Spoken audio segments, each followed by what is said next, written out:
जब किसी ऑब्जेक्ट के सरफेस पर एक लाइट की बीम इंसिडेंट होती है तो क्या हो सकता है?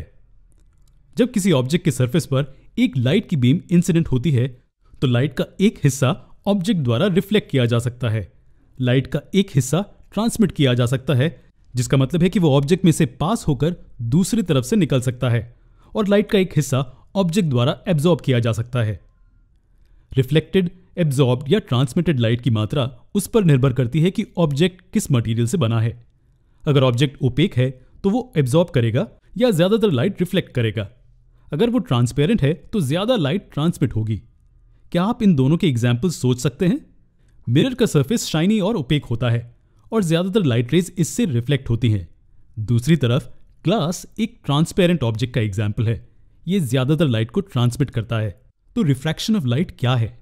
इसे हम यहां सरल शब्दों में डिफाइन करते हैं। ये केवल लाइट का बेंड होना है जब वो एक मीडियम से दूसरे मीडियम तक ट्रैवल करती है। जी हां, अगर ये इस एंगल पर इंसिडेंट होती है तो ये इसके थ्रू दूसरे एंगल से जाती है। ये अब एग्जैक्ट डेफिनेशन नहीं है, यहां कुछ टेक्निकलिटीज इन्वॉल्व हैं। चलिए हम इसे एक्सप्लेन करते हैं। मान लीजिए कि यहां एक ट्रांसपेरेंट ऑब्जेक्ट रखा हुआ है, जैसे कि एक ग्लास स्लैब। मान लीजिए एयर से ट्रैवल करने वाली लाइट ग्लास की सरफेस पर ऑब्लिकली इंसिडेंट होती है। ऑब्लिकली से हमारा क्या मतलब है? इसका मतलब स्लांट या तिरछा होता है। इसका मतलब कि इंसिडेंट रे स्पेसिफाइड लाइन के ना ही पैरेलल है और ना ही राइट एंगल पर है। अब ये लाइट दो मीडिया की बाउंड्री पर बेंड होगी। यहां दो मीडिया एयर और ग्लास हैं।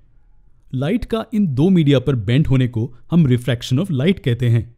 हम देख सकते हैं कि इस पॉइंट पर लाइट बेंड हो रही है, ये सीधी नहीं जा रही। इन दो मीडियम्स को क्या कहा जाता है? उस मीडियम से जहां से लाइट इंसिडेंट हो रही है उसे इंसिडेंट मीडियम कहते हैं, और मीडियम जहां रिफ्रैक्शन हो रहा है उसे रिफ्रैक्टिव मीडियम कहते हैं।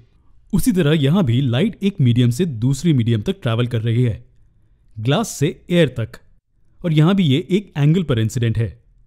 क्योंकि हम ये जानते हैं कि एयर एक ट्रांसपेरेंट मीडियम है, लाइट इस बाउंड्री पर बेंड होती है और एयर के माध्यम से ट्रैवल करती है, तो लाइट इन दो पॉइंट्स पर रिफ्रैक्ट होती है।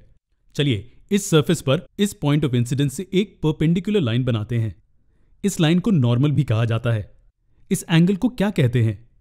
इसे एंगल ऑफ इंसिडेंस कहते हैं और इसे लेटर आई से डिनोट किया जाता है। यह नॉर्मल के साथ एक इंसिडेंट रे के द्वारा बनाया गया एंगल है, और यह नॉर्मल के साथ रिफ्रैक्टेड रे के द्वारा बनाया गया एंगल है। इसे एंगल ऑफ रिफ्रैक्शन आर कहते हैं। अब शायद आपके पास तरह तरह के क्वेश्चंस होंगे। रिफ्रैक्शन क्यों होता है? लाइट अपनी दिशा एक एंगल पर दूसरे मीडियम से प्रवेश करने पर क्यों बदल लेती है? इंसिडेंट लाइट को अपनी दिशा बदलने के लिए स्लांट क्यों होनी चाहिए? क्या रिफ्रैक्शन तब भी होगा अगर लाइट सरफेस से परपेंडिकुलर प्रवेश करे तो? हम इन सभी क्वेश्चंस के जवाब आपको हमारे आने वाले वीडियोस में देंगे।